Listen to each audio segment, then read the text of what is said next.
Hello ladies, Andes and gentlemen. This is a video I have been meaning to make for a while, and it concerns Gary Yourofsky as well as a number of other individuals. Since familiarising myself with the vegan community on YouTube, I've heard the name Gary Yourofsky pop up a few times, with people often citing him as the human being who convinced them to become vegan. Personally, I became a vegetarian 13 years ago, before YouTube existed, after a couple of enlightening conversations with a vegan co-worker, notably not an iconic animal rights activist. After a year of vegetarianism, I made the next step and became vegan. As such, I have no life-changing videos to link you to or famous vegans who I idolise. For this reason, the devout loyalty people in the YouTube vegan community have towards individuals like Gary Yourofsky, Freely the Banana Girl, Durian Rider, etc. is very alien to me. Given some of the things these people have said in the past, such loyalty is very concerning. One such example is Gary Yourofsky's video entitled Palestinians, Blacks and Other Hypocrites. Such a title, of course, suggests we are in for an instalment of bigotry, and the video very much delivers on this. In his video, Yourofsky states, "The latest lie being spread about me is that I am a racist, because in a calm and sober assessment of the Israeli-Palestinian situation, I said that Palestinians are the most psychotic group of people on the planet." So, to clarify, Mr. Yourofsky isn't a racist, he's just someone who will single out a racial group and paint them with a broad brush. Okay. Note that Yourofsky is talking about Palestinians as a people here, not Hamas or some other political organisation, but specifically the race of people. Yourofsky defends himself against these oh-so-unfair accusations of racism by saying, "I'm a misanthrope, not a racist. I hate all human beings." There's a couple of things to note about Yourofsky's claims of misanthropy. One, that they aren't real, as evidenced by the fact his wife is a human being, one presumably he doesn't hate, and two, that they in no way, shape or form debunk accusations that he is a racist. While Yourofsky may claim to hate all humans, but if he believes Palestinians to be the most psychotic group of people on the planet, then he clearly doesn't hate all humans in equal measure. If you hate one race more than other races, then that, Mr. Yourofsky, is known as racism. It would be the same if one were to claim they loved all human beings, but that they loved white people the most. That would be racism. It is, of course, important to note here that Yourofsky is using the word psychotic as though it is a synonym for evil, showing that he doesn't have much more respect for the mentally ill than he has for people of different ethnicities. Yourofsky also says, "The Holy Land does not belong to the Palestinians or the Israelis. It belongs to the animals. This whole planet belongs to them. We're just sick, psychotic house guests who refuse to leave the party." From the research I've done, I've been able to ascertain that Yourofsky is an atheist and a staunch opponent of organised religion, though comments like the aforementioned do make me wonder if he is a Raelian or something similar, given as they strongly suggest ignorance of evolutionary biology. I hate to tell you this, Mr. Yourofsky, but contrary to what TV shows like Battlestar Galactica might have us believe, life here did not begin out there. Human beings are the product of natural selection of random mutation, just like every single other animal on the planet. Further, the concept of property is a human one, not one dreamt up by any of the other species on Earth. There is an absolute wealth of literature written on the subject of property theory, which I would encourage anyone interested in the topic to read up on. But one particular piece of food for thought for Mr. Yourofsky and any other of my fellow vegans out there is that it is we who depend on ownership of land a lot more than hunter-gatherers do, given as we need land for growing vegetables on. You could of course protest and advocate for merely gathering without the hunting, but let's face it, our modern vegan lifestyles are not and could not be catered for by the gathering of wild fruit and vegetables, especially not if the game plan is to convince the rest of the population to go vegan, which is what it seems to be. By contrast, Mongolian nomads who live off a diet of horse meat and horse milk have no need of ownership of land. It's for that very reason that they don't eat fruit or vegetables, so as not to tie themselves to the land and have to give up being nomads.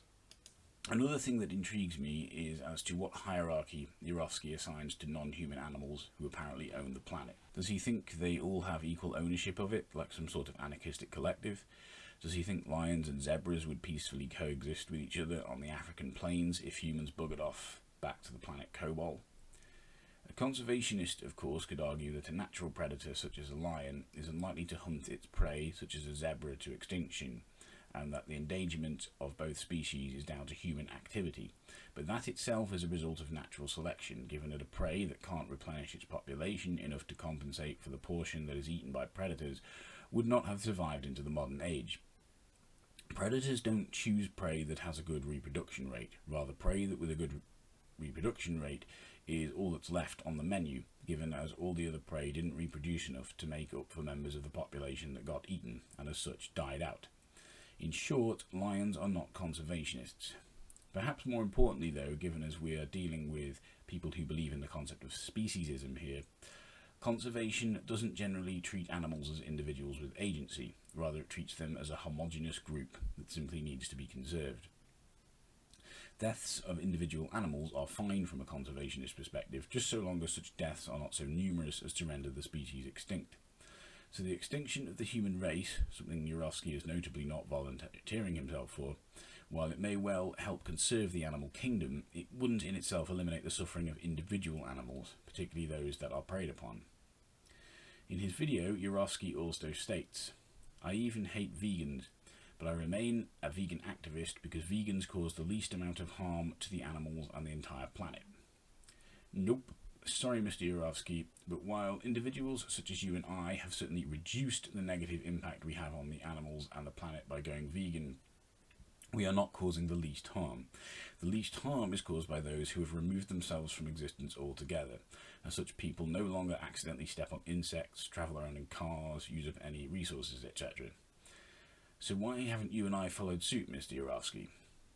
In my case, I'm not just a vegan, I'm a humanist, which among other things means I believe that, to quote the IHEU, human beings have the right and responsibility to give meaning and shape to their own lives. You, however, Mr. Yourofsky, are a self-confessed misanthrope, so how does that tessellate with your choice to continue existing?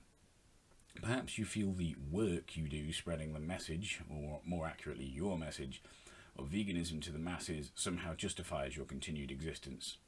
But does this mean if you were some reason rendered incapable of continuing to give talks that you would end your existence?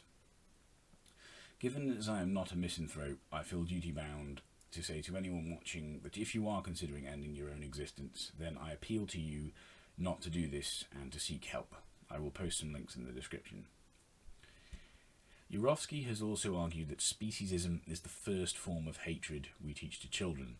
He states in an interview clip, "If you got rid of speciesism, you wouldn't have the rapes, you wouldn't have human suffering, you wouldn't have racism, sexism, heterosexism, anti-Semitism, classism. Again, if you teach a child growing up that a spider, a mouse, a chicken, weak, even insignificant beings in many ways, deserve their right to be free, when that child grows up and encounters different sizes, shapes and colours of humans, how are they going to learn to hate? Because that's what it boils down to. Sizes, shapes and colours. So if you teach peace from the beginning, you get rid of racism. So the root of all that hatred, the rapes, the tortures, the holocausts that have been going on, not just to the Jews, the Armenians and many other groups of people around the world, you got to attack the cancer at the root. And we've learnt to kill and torture each other effectively because we practiced on the animals first." This notion of Yourofsky's that if people learn to care about the rights, needs and welfare of animals, that somehow they will then naturally start to care about human rights, needs and welfare is demonstrably untrue. For a start, we have Yourofsky himself, as well as Pat Condell, both vegans who are also anti-Palestinians. We have Vegan Gaines, who is an obvious misogynist. We have Durian Ryder, who, like Yourofsky, has shown crass insensitivity to those suffering from mental disorders, notably calling Robin Williams a loser for committing suicide. Perhaps more worrying than that is the many thousands of people who loyally follow these individuals. The other problem with Yourofsky's hypothesis is that it is not something he provides any substantial explanation for. It reminds me a lot of certain, though not all, schools of both radical feminism and anti-theism, which assert that patriarchy and religion, respectively, are not merely problems in society, but that they are the root of all problems in society, and as such we should monofocus on this problem, patriarchy in the case of radical feminism, religion in the case of anti-theism, and then all the other issues will naturally solve themselves once the root problem is solved. This is in stark contrast to intersectional feminism, which recognises sexism as one of a number of prejudices which intersect with each other to both privilege and disenfranchise people in society, and therefore sexism needs to be viewed and tackled intersectionally. Hence, intersectional feminists tend to use the term kyriarchy rather than just patriarchy. It would be nice to see a similarly intersectional approach taken to secular activism. We do to an extent with some of the more popular secular humanist groups, but they don't seem to be quite as far forward as feminism is in this respect. What Yourofsky is doing is very similar to these particular schools of radical feminism and anti-theism, in that he's asserting, without adequate evidence or reasoning, that animal cruelty is somehow the root of all cruelty. This sort of thinking conveniently allows the individual in question to justify their only focusing on issues they personally directly care about. I would advocate a very different approach, that advocating for the rights, needs and welfare of animals not only doesn't necessitate dismissing the rights, needs and welfare of humans, but that in fact it necessitates an understanding of, and by extension advocacy for, human rights, needs and welfare. Why? Well, I don't know if you've ever noticed this, Mr. Yourofsky and company, but all vegan activists and advocates have one very obvious thing in common. They're all human. Further, they are humans of different race, gender, sexual orientation, class, ability, etc., etc., etc. Call me an eccentric lefty, but I don't think women within veganism should have to put up with a misogynist like Vegan Gaines. I don't think vegans who suffer from mental disorders should have to put up with an ableist like Durian Ryder. I don't think Palestinian vegans should have to put up with a racist like Gary Yourofsky. To argue otherwise is to make the vegan community of YouTube yet another community dominated by those who occupy privileged intersections. Notably, Yourofsky, being a white, straight, cisgender, financially well-off male, is talking down to the disenfranchised, saying that he refuses to advocate for their social justice. At no point does he show any willingness to lead by example and sacrifice his own privileges and rights in the name of misanthropy. Note that while on the one hand Freely the Banana Girl will support Yourofsky's anti-human rights video, she will also complain that her freedom of speech, which is a human right, is being violated when she is sued by Kayla Itscience for criticising her content. I'd like to ask, if you're a black vegan watching this video, would you be happy with the idea of Gary Yourofsky choosing to save a dog from drowning instead of you, as he states in his video? Would you die happy knowing your death was for the righteous cause of misanthropy? When privileged individuals such as Yourofsky or Freely tell the disenfranchised that they don't deserve human rights, it very much reminds me of wealthy Christian preachers clad in expensive suits telling their flock that money is the root of all evil and that they should seek spiritual fulfillment rather than material. Although the principle of non-dairy vegetarianism had existed for many centuries before, the term vegan was coined in the 1940s by Donald Watson and a small committee of like-minded individuals who went on to define this new philosophy of veganism as the principle of the emancipation of animals from exploitation by man. This is later clarified as to seek an end to the use of animals by man for food, commodities, work, hunting, vivisection, and by all other uses involving exploitation of animal life by man. When the Vegan Society became a charity proper in 1979, it updated its definition to a philosophy and way of living which seeks to exclude, as far as is possible and practicable, all forms of exploitation of and cruelty to animals for food, clothing or any other purpose, and by extension promotes the development and use of animal-free alternatives for the benefit of humans, animals and the environment. In dietary terms, it denotes the practice of dispensing with all products derived wholly or partly from animals. Note, there is nothing within that sentiment that advocates for hatred of all humans. Quite the contrary, it emphasises that veganism is a philosophy that benefits humans, animals and the environment. Not that I wish to appeal to authority here. Donald Watson was no more an unquestionable God figure than Gary Yourofsky is, at least not to me. People are free to disagree with him if that's how they feel, but it is very important to note that he and his colleagues had something a bit more than simply non-dairy vegetarianism in mind when they coined the term vegan, and people of differing philosophies should bear that in mind when pinning the word on themselves. It isn't the existence of people such as Gary Yourofsky that causes me the most concern. Within any group or movement, you will inevitably find individuals who either take ideas to ridiculous extremes or warp ideas into some sort of extremist agenda. That is a sad inevitability that I have pre-prepared myself for whenever I take interest in any kind of political activism. What does cause me concern is the popularity of Yourofsky and like-minded individuals. In the comment sections of these channels, I've noticed those who have always seemed like nice people bizarrely pledging their support for racism, ableism, sexism and other such repulsive attitudes, all somehow in the name of veganism and animal rights. Now that is of huge concern. If you're one of these people, I would suggest taking a step back and having a long, hard think about this issue, because it is not a trivial one, as Emily from Bite Size Vegan, another occupant of a privileged intersection, seems to think it is.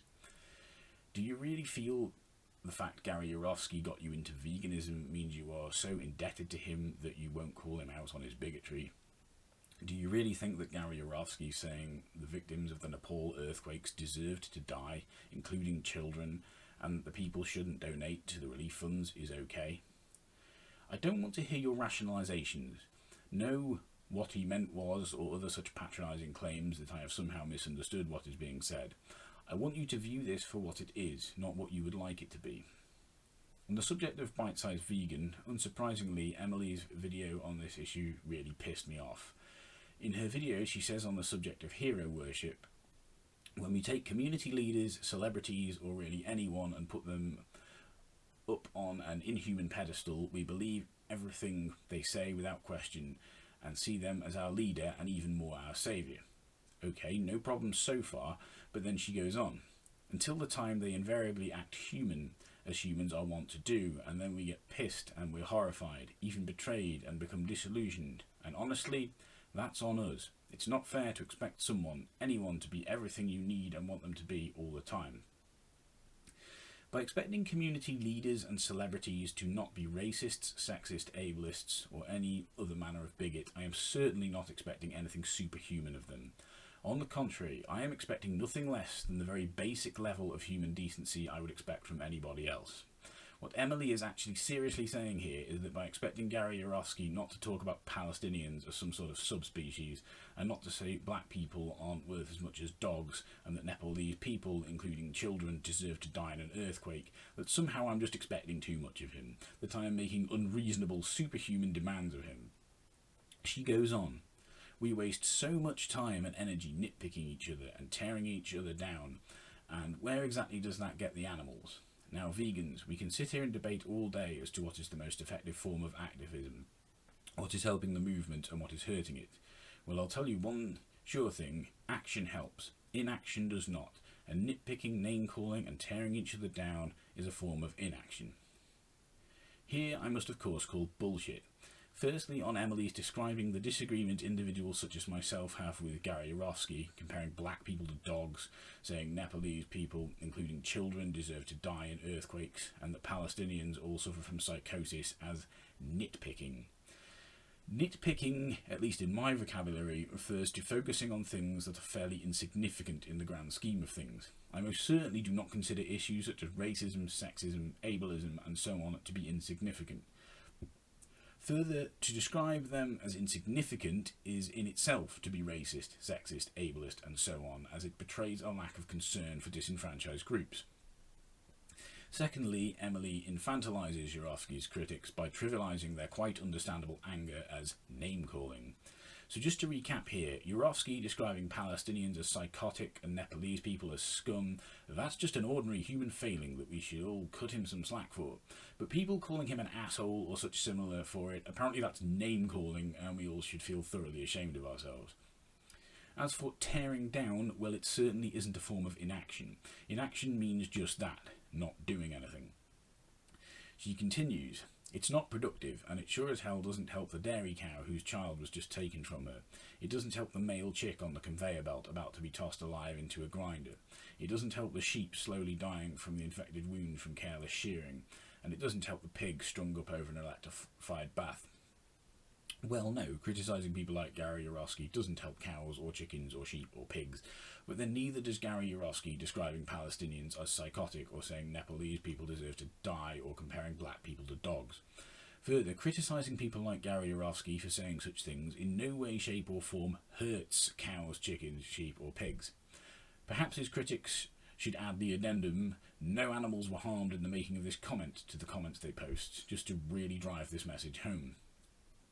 Emily further tells vegans, take the energy you'd spend writing a hateful comment or gossiping online and make a video calling out the horrors of dairy or exposing the horrific life of laying hens, or go into the schools to speak about the truth of what animals are going through, or go volunteer at a farm sanctuary.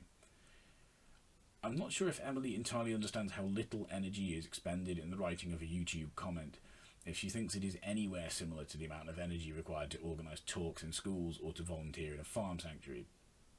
She again calls Yourofsky's critics hateful, despite not once calling Yourofsky out for his crystal clear declaration of hatred towards all human beings. Additionally, framing legitimate criticism and legitimate indignation as gossiping further serves to trivialise it instead of addressing it. She continues, if you think Freely's or Gary's or my activism or anyone's is ineffective, then go do your own form of activism with everything you've got. That is how we make change, not by petty infighting, gossiping and hate. Note it is Yourofsky's critics who are being shamed for hate here, yet not a word of condemnation for Yourofsky, who has outright declared his hatred for all human beings. I also vehemently object to my legitimate dissent being classed as petty infighting. It is insulting. Firstly, because the word petty again serves to trivialise what are very serious issues, and secondly, because the word infighting is all too often used to make people feel ashamed for daring to express their disagreement. To quote Theremin Trees, a group that can't handle legitimate dissent is not a group I want to be part of. I would also add that it takes at least 2 people for there to be a fight, yet all the shaming here is being directed at those who have spoken up against Yourofsky, while none of it has been directed at him at all.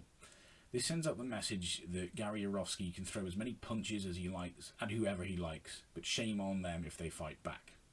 What was it you said about hero worship, Emily? In conclusion, I will express my disagreement with whomever the hell I feel compelled to express disagreement with, including and especially prominent voices. Gary Yourofsky is certainly not above criticism, and by criticising him I am not in any way harming animals. Additionally, I'd like to give a shout out to a channel called Check Your Activism. She's also done a good video on this subject and does good content on the subject of veganism and intersectionality. See the description for a link. Thanks for watching.